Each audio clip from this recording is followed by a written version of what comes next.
अपना स्थान ग्रहण करें। अरे 100 वर्षों से जो सबके लिए गर्व की बात है। इस अवसर पर मंच पर गरिमामयी उपस्थिति है केंद्रीय संस्कृति एवं पर्यटन मंत्री श्री गजेंद्र सिंह शेखावत जी की। साथ ही यहाँ विराजमान है दिल्ली के उपराज्यपाल श्री विनय कुमार सक्सेना जी और माननीय मुख्यमंत्री श्रीमती रेखा गुप्ता जी। आपका भी हार्दिक स्वागत अभिनंदन है। साथ ही यहाँ उपस्थित सभी गणमान्य विभूतियों अतिथियों का विशेष रूप से हजारों की संख्या में विराजमान हमारी युवा शक्ति का और देश के कोने कोने से इस आयोजन के साथ जुड़े सभी देशवासियों का हार्दिक स्वागत अभिनंदन। मैं निवेदन करूंगा केंद्रीय संस्कृति एवं पर्यटन मंत्री श्री गजेंद्र सिंह शेखावत जी से वे माननीय प्रधानमंत्री महोदय को शॉल भेंट कर इस अवसर और जिस कार्यक्रम के अनुसरण में पूरे देश भर में हजारों स्थानों पर ऐसे वंदे मातरम के स्मरण,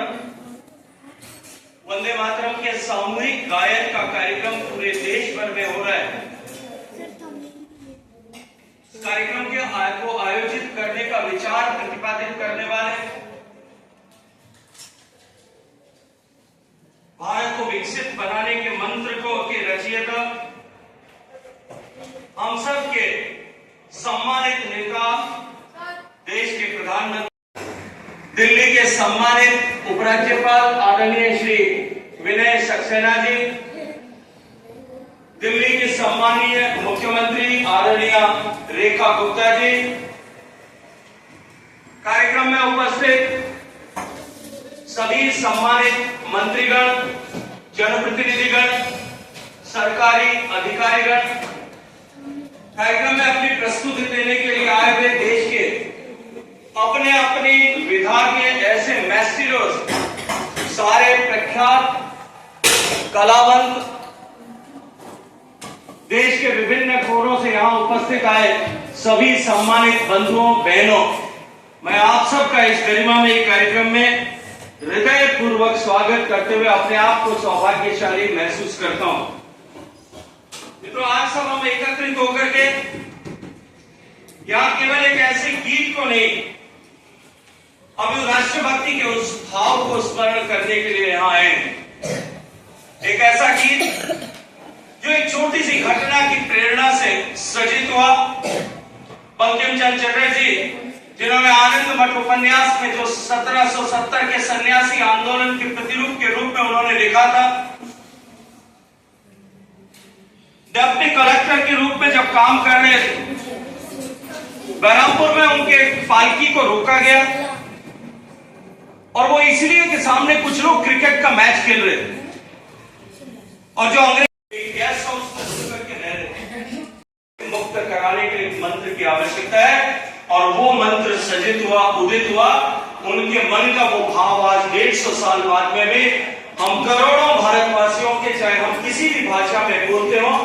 किसी भी स्थान पर निवास करते हो, हम सब के लिए राष्ट्रभक्ति के अमर मंत्र के रूप में हमेशा हमेशा के रूप में सदित हो गए। तो आज हम सब यहाँ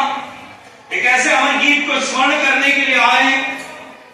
जिसका गायन करते हुए, जिस वंदे मातरम का नारे का उद्घोष करते हुए स्वतंत्रता के आंदोलन के सारे कार्यक्रम प्रारंभ हुए होंगे और हजारों ऐसे स्वतंत्रता सेनानी होंगे जिन्होंने मां भारती के बलिवेदी पर अपने आप को जब समर्पित किया, अंतिम शब्द जो उनके मुंह से निकले थे वो शब्द थे वंदे मातरम। मित्रों, आज वंदे मातरम के 150 वर्ष पूरे हुए। आजादी के बाद में भी वंदे मातरम ने भारत में राष्ट्रभक्ति का ज्वार पैदा करने और भारत में राष्ट्रभक्ति के भाव को लोगों में की चेतना में जागृत करने में एक महत्वपूर्ण भूमिका का उदय किया है। आज जब हम आजादी के 75 वर्ष पूरे करने के उपरांत माननीय प्रधानमंत्री जी के मार्गदर्शन में, उनके आह्वान पर 140 करोड़ लोग देश को विकसित बनाने, आत्मनिर्भर बनाने के संकल्प के साथ में जुटे हैं। देश के सामने ये एक वैसा ही महत्वपूर्ण अवसर है जैसा महत्वपूर्ण अवसर आजादी के आंदोलन के समय में था। और उस महत्वपूर्ण अवसर में जब देश के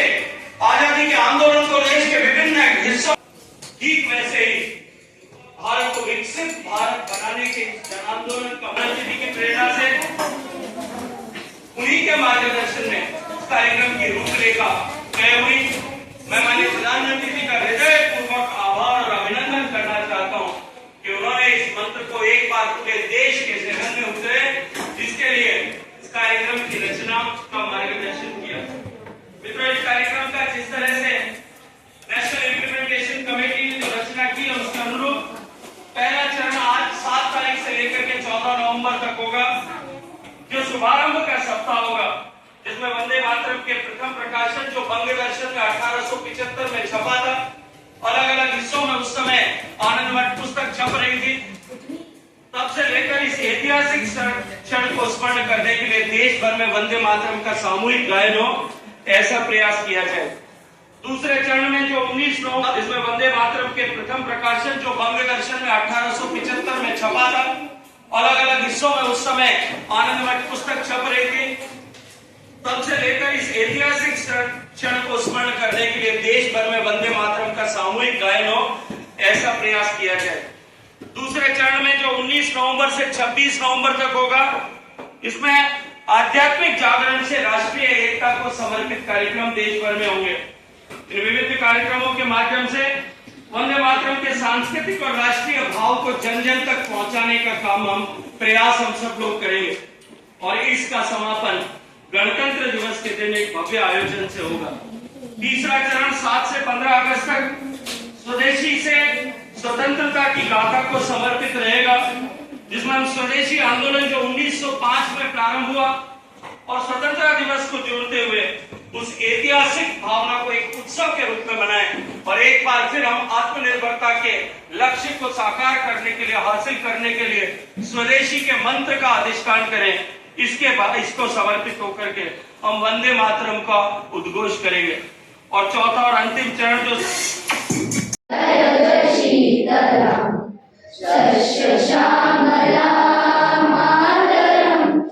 वंदे मातरम शुभ्र